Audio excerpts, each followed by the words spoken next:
Bos, buat yang lagi bosan masakan rumah dan kebetulan tinggal di sekitar Serang, Banten, boleh nih mampir ke resto miliknya Chef Jerry. Beliau adalah salah satu chef yang menjuarai ajang kompetisi memasak di Indonesia. Warga Serang, Banten mungkin udah nggak asing lagi nih dengan Chef Jerry. Doi banyak membuka cabang rumah makan yang selalu populer, bos. Salah satunya rempah bakar ini. Berdiri sejak 4 tahun lalu, rumah makan ini mengusung konsep masakan khas Nusantara, bos. Gak perlu berlama-lama, yuk bos, mincuan aja kenalan dengan chefnya. Halo Cuan Bos, terima kasih banyak udah datang ke Rempah Bakar. Nah, hari ini saya mau tunjukin nih beberapa menu yang jadi spesialnya kita di Rempah Bakar. Ntar bakal saya demoin. Mau tahu? Terus tetap stay tune di Cuan Bos.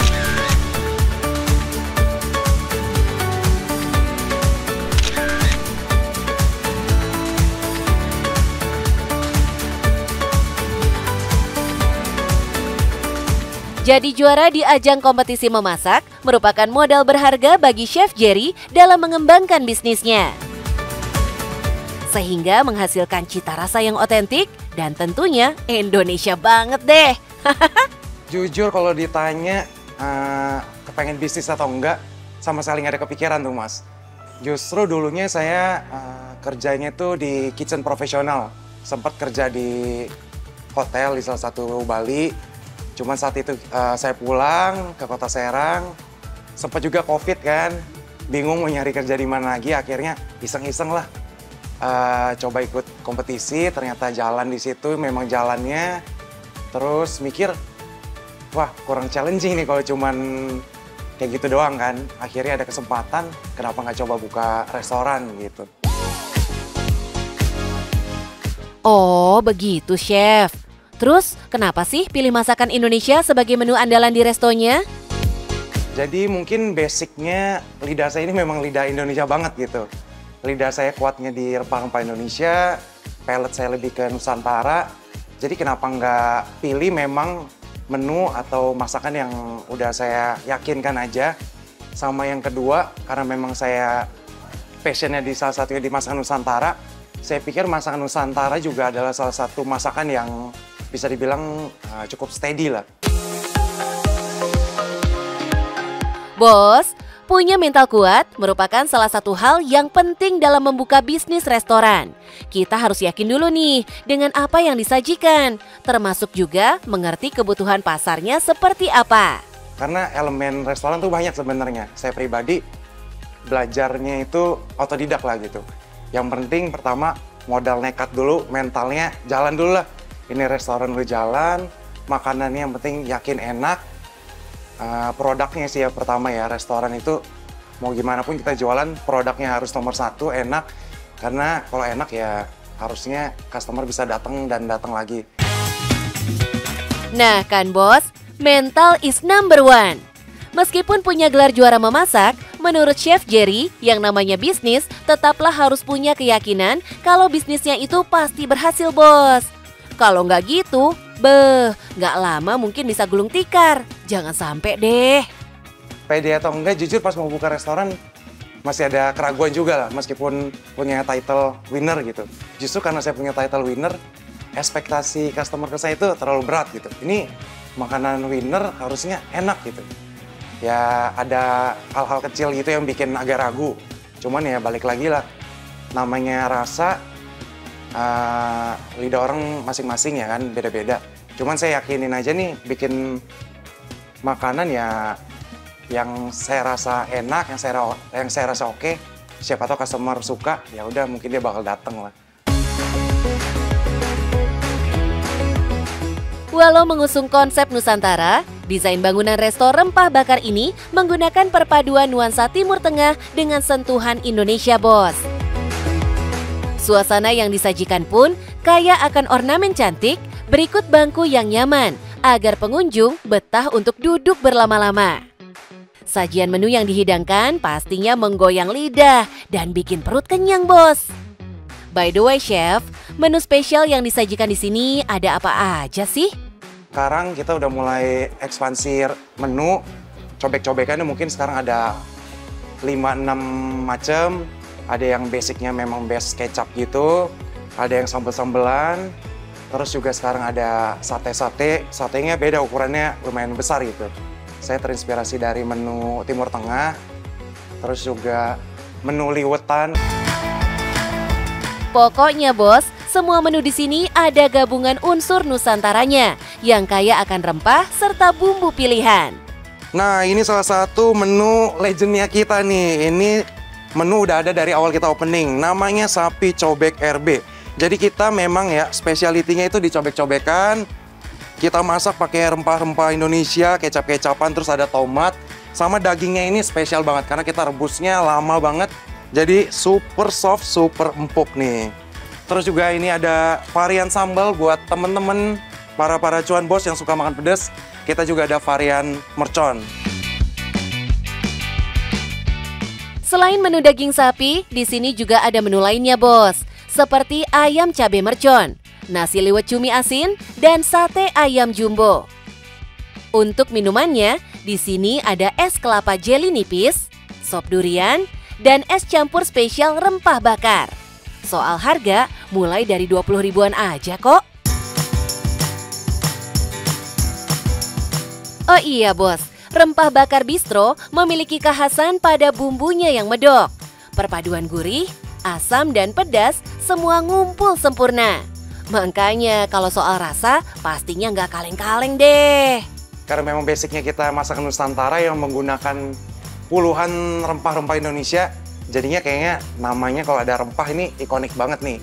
Sama bakar sendiri ya memang mostly proses masaknya kita itu dibakar. Ada yang bakar dicobek, ada yang bakar dengan arang. Sebagai public figure, tentunya Chef Jerry nggak terlalu kesulitan buat promosiin restorannya bos. Doi punya banyak followers setia yang mengikutinya di beberapa platform akun media sosialnya. Sebenarnya pangsa pasar restonya menarget siapa sih Chef? Target market kita biasanya sih ya tengah-tengah lah gitu. Semua bisa jangkau. Yang bawah bisa, yang atas pun bisa gitu. Di balik target resto bos, tentu ada strategi jitu agar rumah makannya tetap jalan dan banyak peminatnya. Paling ya strategi marketing kita tiap bulan ya, paling sesekali kita upload di sosmed aja lah. Bicara omset bos, selama 4 tahun restonya, Doi juga sempat mengalami fase terendah dalam bisnisnya loh. Namun begitu, Doi nggak pernah patah semangat karenanya. Untuk omsetnya fluktuatif banget sih. Mungkin kalau pas baru opening ya adalah kelonjakan gitu kan. Tapi dia di tahun kedua, tahun ketiga itu PR banget buat saya gitu. Bahkan hampir minus pun ada gitu mas. Tapi balik lagi, kalau saya terus terima aja gitu kan, nyalahin faktor eksternal, bahaya juga gitu. Akhirnya kepikiran di tahun 2024 kemarin, reborn lagi rempah bakar yang sekarang, cari tempat yang lebih luas, nyari tempat yang lebih nyaman gitu. Dan akhirnya puji syukur omsetnya bisa balik normal lagi gitu.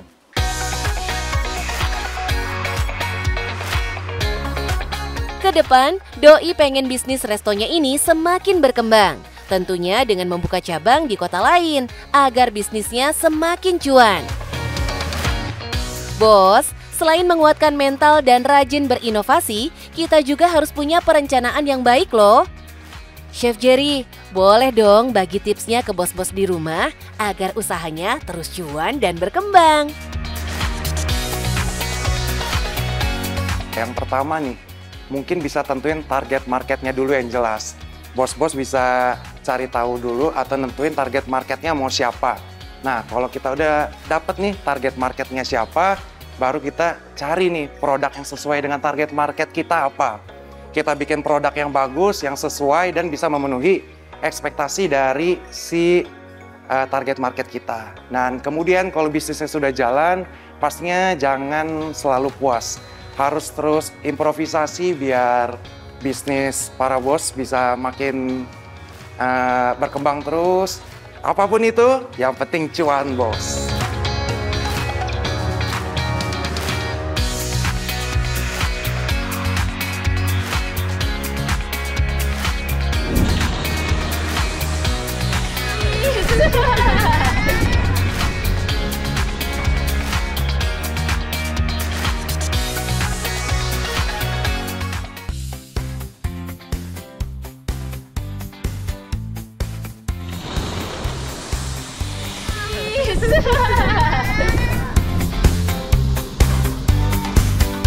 Di tengah panasnya aspal Bali dan padatnya kendaraan wisata, muncul satu inovasi yang sempat bikin banyak orang angkat alis nih bos. Tanpa tukang, tanpa antrian panjang, dan tanpa ribet. Ini dia inovasi tempat cuci kendaraan yang pengoperasiannya diserahkan sepenuhnya ke tangan pelanggannya sendiri. Nggak sekedar cuci kendaraan bos, tapi pengalaman barunya nih yang bikin penasaran. Gimana sih cara kerjanya? Sepraktis apa? Dan seberapa besar sih potensi cuannya? Langsung aja yuk bos, mincuan aja kenalan sama pionirnya. Halo bos, welcome to Self Car Wash Bali, Self Car Wash pertama dan terbesar se-Indonesia. Di sini kalian bisa cuci motor mulai dari Rp7.000 dan cuci mobil mulai dari Rp15.000. Pengen tahu keseruannya? Tetap di Cuan Bos!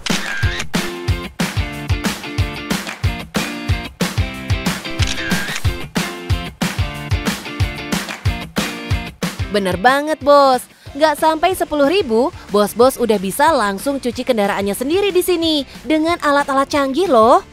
Ya, jadi untuk di Self Car Wash sendiri adalah customer diberikan kebebasan untuk mencuci motor, mobil, atau mencuci apapun dengan fitur yang mereka gunakan dengan biaya yang sesuai yang mereka miliki. Contoh dengan menggunakan cuci kolong, jika customer dari Kintamani atau dari liburan dari Sanur atau dari daerah yang jauh, udah pasti mobilnya kotor dan tinggal menggunakan cuci kolong, nanti mobilnya akan bersih dalam 10.000 atau 5.000 itu udah bersih kok.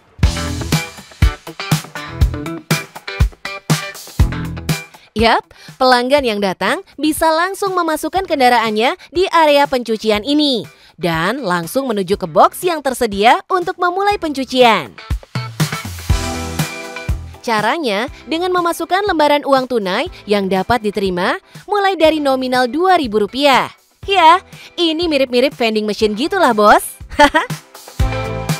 Oh iya bos, perlu diingat nih, mesin ini nggak bisa kasih uang kembalian loh. Jadi kalau nggak ada uang pecahan kecil, tenang. Di sini juga ada kok mesin penukaran uang layaknya mesin ATM. Mesin akan otomatis menukarkan uang pecahan Rp50 atau Rp100.000 menjadi uang pecahan kecil dengan nominal Rp5 dan Rp10.000.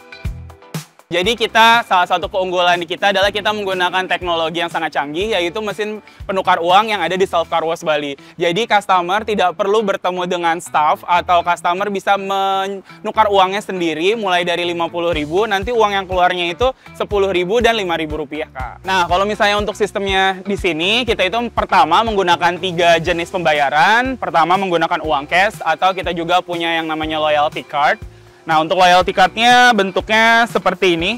Dan untuk selanjutnya bisa menggunakan juga QRIS. Setelah uang dimasukkan, tinggal pilih deh fitur pencuciannya. Ada 8 tombol yang secara urut bisa dipilih bergantian, bos. Jadi ketika customer masuk uang Rp5.000, nanti di mesin kita akan tertera di layar itu 5 artinya Rp5.000. Jadi ketika customer ingin menggunakan busa aktif dalam beberapa detik, jika mereka butuhnya hanya 20 detik, ketika tekan tombol berhenti, maka nanti sisa saldonya jadi Rp3.000 atau jadi Rp4.000. Yang customer sendiri bisa melihat penggunaan uangnya sebanyak apa. Nilai uang yang dimasukkan akan dikonversi menjadi waktu yang terpakai. Jadi Self Car Wash ini nggak cuma soal fiturnya aja yang lengkap bos. Di balik teknologinya ada prinsip yang dipegang kuat untuk ngajarin pelanggan soal efisiensi. Semakin cepat mencuci, semakin hemat waktu. Di sini waktu adalah uang bos. Semakin lama pakai alat, semakin besar juga uang yang dikeluarkan. Karena untuk konsep di Self Car Wash Bali itu lebih cepat, lebih hemat, dan customer itu jadi lebih menghargai waktu dan menghargai uang juga. Ngomongin cepat dan efisien, jelas ada teknologi pencucian yang gak kaleng-kaleng yang dihadirkan Self Car Wash ini bos.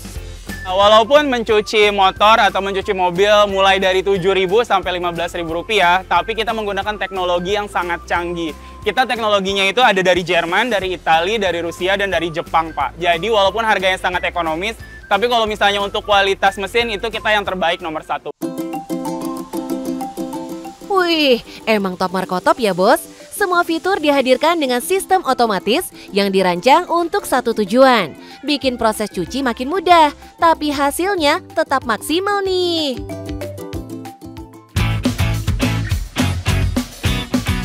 Tuh, nggak kalah kan bos sama hasil yang ditawarkan pencucian konvensional? Bahkan di sini bisa dibilang lebih lengkap loh. Ada alat cuci karpet canggih, vakum interior,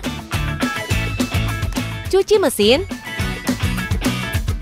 poles ban, sampai isi tekanan angin. Semua lengkap hadir di sini. Bos-bos, sebagai destinasi wisata, turis domestik hingga mancanegara, mobilitas di Bali sangatlah tinggi dan gak kenal waktu.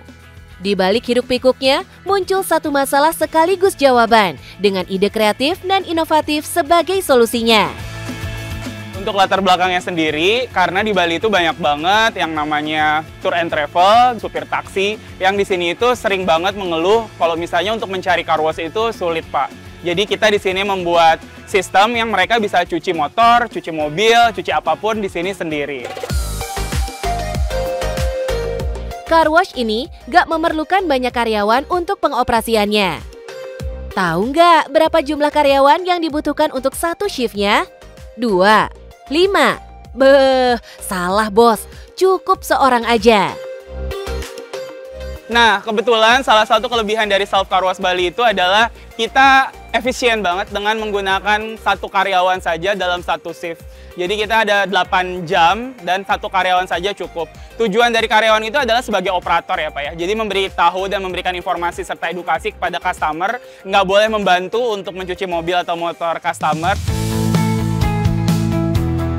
Sudah mulai buka sejak 2023 lalu, bisnis cuci kendaraan mandiri seperti ini makin menunjukkan taringnya bos.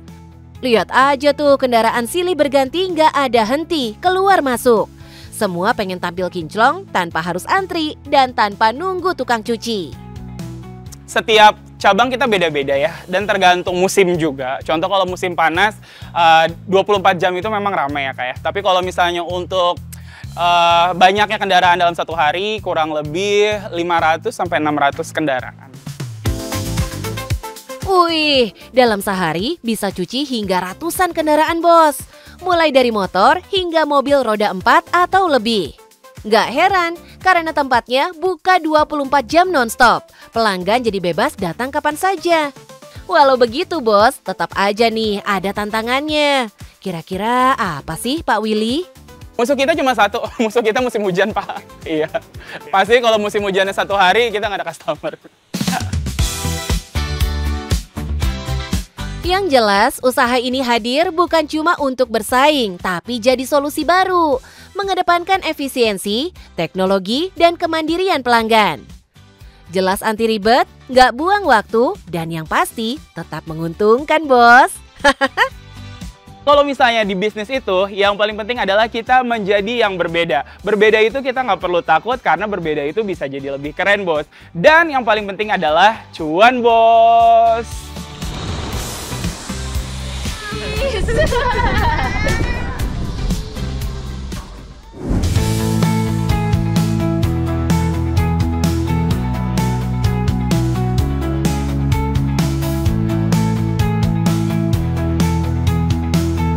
Bos, siapa sangka jajanan jadul saat kecil yang dulu kita nikmati kini menjelma jadi peluang bisnis yang menjanjikan.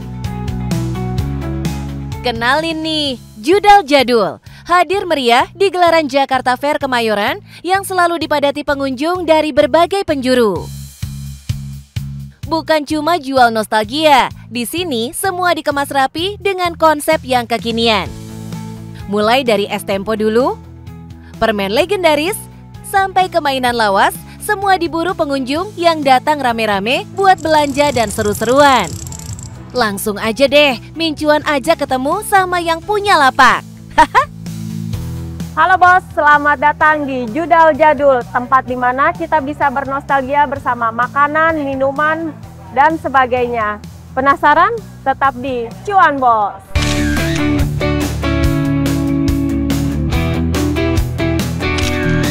Nah, bos, kalau ngomongin pasar yang nggak ada matinya, Jakarta Fair Kemayoran udah jawabannya. Event tahunan ini jadi magnet jutaan pengunjung dari berbagai penjuru daerah. Dan Judal Jadul jeli lihat peluang itu. Sudah sejak tahun 2020 nggak pernah absen hadir nih bos. Di tengah lautan tenan modern, justru barang-barang jadul yang unik dan langka ini selalu berhasil menarik perhatian. Itu seperti ada ondel-ondel, ini biasanya kalau kita di toko offline itu turis-turis mancanegara di Pasar Rino itu biasa mencari itu Kak. Dan kebetulan ini kan ulang tahun Jakarta juga ya, juga banyak customer yang cari. Ini terus mainan jadulnya ada kapal otok ini nih. Dulu mungkin kakak pernah, dia pakai minyak kapalnya bisa bunyi ini juga mainan jadul. Jadi selain makanan, mainan, kita juga ada minuman, ada kosmetik jadul juga yang diperjualbelikan. Marketnya jelas, peminatnya loyal, dan daya beli konsumennya bisa tinggi. Itulah kenapa Judal Jadul terus konsisten hadir setiap tahun. Kebanyakan yang mampir ke booth Judal Jadul, baik di PRJ maupun di offline store kita, itu excited dengan barang, oh ini dulu saya pernah makan loh, oh ini dulu saya pernah ini ya di masa lalu gitu, seperti itu. Dan barang-barang bestseller yang ada di Judal Jadul kita pun memang banyak dicari dengan customer, baik di sini maupun di toko offline. Memang, usaha yang satu ini bukan sekedar jualan nostalgia, tapi juga perjuangan nyari barang-barang jadul yang semakin langka. Mulai dari bungkusan lawas desain tempo dulu, sampai ke mainan klasik yang kini udah nggak diproduksi lagi. Semuanya butuh usaha ekstra buat dicari satu persatu. Karena owner kita sendiri harus menggali dan mencari lagi nih di beberapa pelosok daerah ya, mana nih yang bisa diangkat lagi, karena kalau bukan kita siapa lagi gitu Kak, UMKM dari bawahnya gitu. Tapi bos, justru dari sini peluang cuannya muncul. Barang langka punya nilai emosional. Ketika berhasil dikemas dengan cara yang menarik, langsung deh jadi rebutan. Untuk varian harganya dari makanan mulai dari Rp3.000 Kak. Itu ada di mie Sakura, anak mas itu di Rp3.000. Paling besar itu harga di 28.000. Itu untuk kisaran makanan. Konsepnya jelas bos, nggak hanya jualan barang jadul, tapi kasih pengalaman yang bisa dinikmati semua orang. Dari anak-anak sampai orang tua, semua bisa senang. Dan akhirnya semua ikut belanja deh. Untuk di PRJ Pekan Raya Jakarta sendiri memang untuk omset di Judal Jadul ini sangat luar biasa ya Kak ya. Tahun ke tahun pastinya kita selalu ikut dan pastinya excited dari customer itu seneng ya lihat booth kita di Judal Jadul ini. Untuk omsetnya kita bisa sampai 2 digit lah ya Kak. Iya, per hari. Wow, jelas bukan kaleng-kaleng nih cuannya bos. Dengan antusiasme pengunjung yang selalu tinggi tiap tahunnya, usaha ini buktiin kalau produk jadul pun bisa cetak cuan maksimal di tengah keramaian pameran berskala nasional. Dari nostalgia, jadi cuan. Judal Jadul buktiin nih bos, yang lawas itu bisa tetap jadi primadona, asal dibungkus dengan konsep dan cara yang tepat. Di tengah derasnya arus modernisasi, usaha ini jadi pengingat juga kalau warisan masa lalu masih punya tempat dan potensi besar di pasar masa kini. Nah bos, penasaran kan? Jadi dalam berbisnis kita tidak hanya fokus menjual barang, tapi kita membuat satu cerita. Di mana dalam satu cerita membuat momen kenangan yang tidak terlupakan. Apa yang penting? Cuan bos!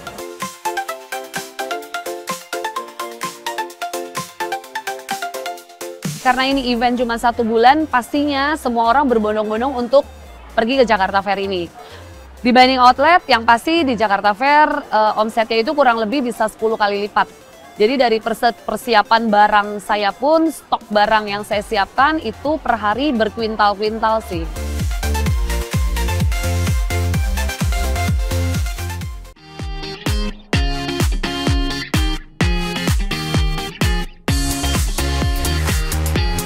Bos, masih ngomongin Jakarta Fair Kemayoran. Bukan cuma soal pameran dan wahana buat seru-seruan, tapi juga surganya kuliner yang bisa jadi ladang cuan. Dan salah satu yang lagi viral serta ramai diserbu pengunjung, ini dia Baby Crab. Halo bos, nama aku Anita dari stand Baby Crab Co. Sekarang lagi hadir di Jakarta Fair Kemayoran 2025. Kalian harus coba karena di sini aku punya gimmick-gimmick yang sangat menarik yang tidak ada di outlet. Penasaran? Tetap di Cuan Bos.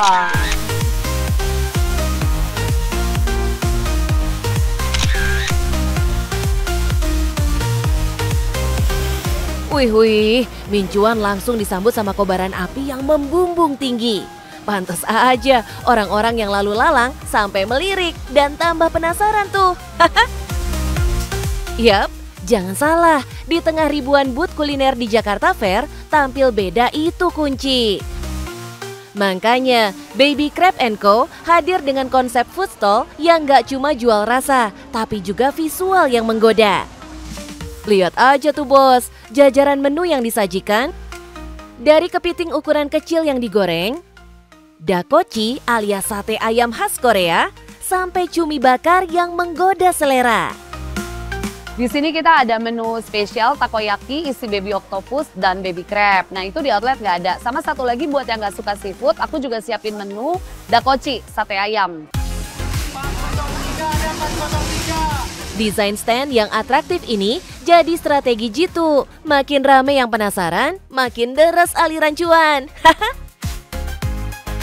Hadir meramaikan event tahunan ini, sebagai owner, Ci Anita melihat bahwa karakter pengunjung Jakarta Fair juga ingin sesuatu yang berbeda.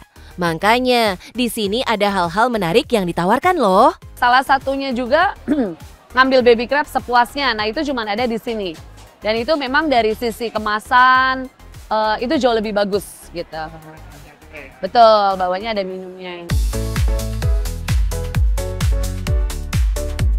Nggak cuma dari menunya aja, ada experience unik yang juga bisa didapatkan. Setiap pembelian 50.000, pengunjung bakal dapat 1 koin untuk bisa bermain mesin capit boneka ini bos. Nah itu dia, jadi kalau misalnya Jakarta Fair itu orang kan mau experience gitu loh. Dia bukan mau bonekanya atau hadiahnya, dia pengen fun, pengen playful. Nah jadi mesin capit boneka ini adalah salah satu games yang aku siapin supaya orang-orang bisa fun lah di Jakarta Fair. Wih, experience aja nggak cukup bos. Yang nggak kalah penting, pasti harga yang ditawarkan. Nah, kira-kira berapa sih harga yang ditawarkan? Masih worth it nggak sih? Kita mulai di 35.000 sampai kurang lebih 100.000, tapi semua ada hadiahnya. Jadi nggak ada yang nggak ada hadiahnya. Mau yang murah mahal semua ada hadiah. Paling murah hadiahnya apa? Paling murah hadiahnya boneka kepiting. Memang, menyajikan kepiting dan aneka jajanan seafood lainnya sudah didahului sebelum ikut event Jakarta Fair ini bos. Ci Anita tetap pede dan yakin hanya dengan menghadirkan jajanan seafood di sini bisa menarik para konsumen nih bos.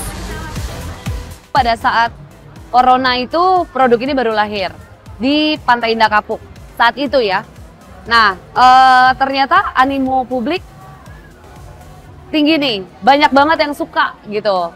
Jadi dan at the same time waktu itu Jakarta Fair Kemayoran cari tenan untuk food stall seafood, khusus seafood. Nah, jadi di situ aku berani diri untuk buka di Jakarta Fair Kemayoran.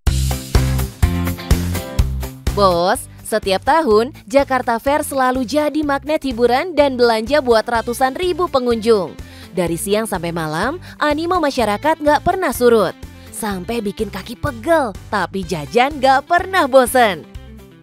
Nah, di tengah keramaian ini, peluang cuan juga makin terbuka lebar. Buat para pelaku usaha, ini saatnya panen omset. Karena ini event cuma 1 bulan, pastinya semua orang berbondong-bondong untuk pergi ke Jakarta Fair ini. Dibanding outlet, yang pasti di Jakarta Fair omsetnya itu kurang lebih bisa 10 kali lipat. Jadi dari persiapan barang saya pun, stok barang yang saya siapkan itu per hari berkuintal-kuintal sih, ratusan kilo untuk crab dan squid. Wow, sampai 10 kali lipat bos omsetnya dibanding sama outlet yang sudah hadir sebelumnya di luar event ini. Bukan kaleng-kaleng deh bos. Bayangin, satu event ini berlangsung kurang lebih sebulan dengan jutaan pengunjung dari berbagai daerah. Ini jelas jadi pasar nyata yang gak main-main. Sangat, karena ya dari harga sewa kan juga sebenarnya tinggi ya. Jadi kalau misalnya omsetnya nggak besar-besar amat, aku nggak mungkin berani untuk tiap tahun untuk buka lagi. Nah ini tahun keempat itu ya sangat bagus sih omsetnya gitu. Buat brand baru, ini ajang pamer produk. Buat bisnis yang udah jalan, ini waktunya panen cuan. Lokasi strategis, traffic padat, plus suasana belanja yang fun. Semua jadi faktor yang bikin dagangan laku keras pastinya bos. Nah bos, gimana? Kalian tertarik buka seafood street snack seperti aku? Tips dari aku, kalian harus tetap kreatif dan inovatif. Yang penting, cuan bos!